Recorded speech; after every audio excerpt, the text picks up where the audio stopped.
The year is 1983. Video game consoles for use in the home were growing rapidly as an industry, with the United States console market reaching over $3.8 billion. Hundreds of games were being produced for dozens of successful consoles every year, and profits were reaching highs never before dreamed of. The home gaming industry was booming. And then suddenly, it all just stopped. The cause of what has become known as the video game crash of 1983 is not entirely clear, with possibilities ranging from oversaturation to the rise of personal computers still discussed to this day. Companies were losing millions, games were pulled from store shelves and in some cases, literally buried beneath the ground.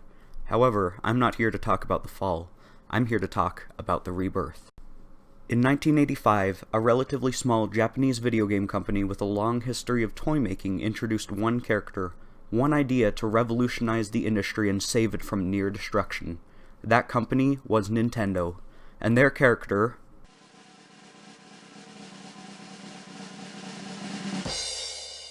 was R.O.B the robot.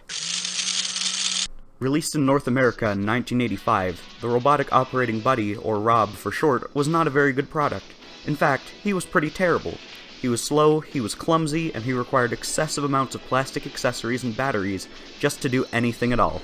And he was pretty creepy. However, he came with a large machine known as the Nintendo Entertainment System that plugged into a television, as well as a cartridge to insert into that machine to display a piece of entertainment known as Gyromite, or Robot Gyro for some reason, that R.O.B could interact with.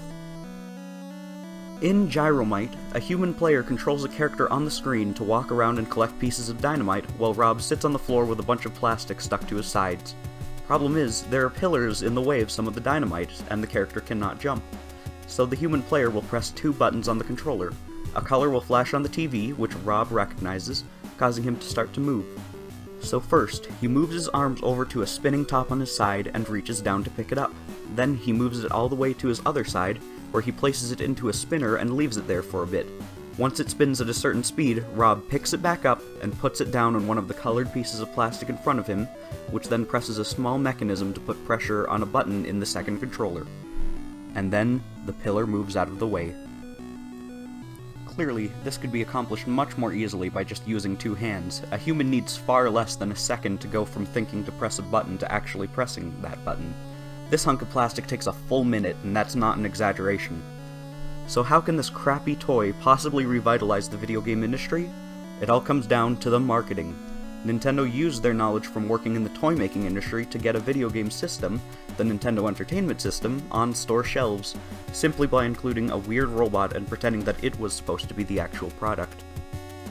Of course, it wasn't very long before R.O.B was shoved off to the side and Super Mario Bros. Cartridges began to ship with the console instead of it.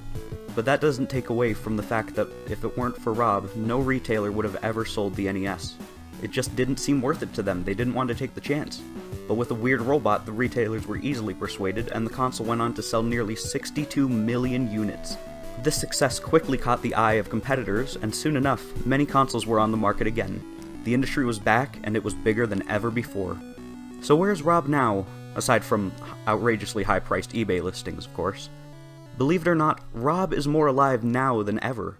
He's appeared in cameos across various games from Nintendo, some almost as old as R.O.B himself. He's raced alongside Mario, he's been a piece of treasure to collect, he's been hidden in the background of so many games and so many franchises.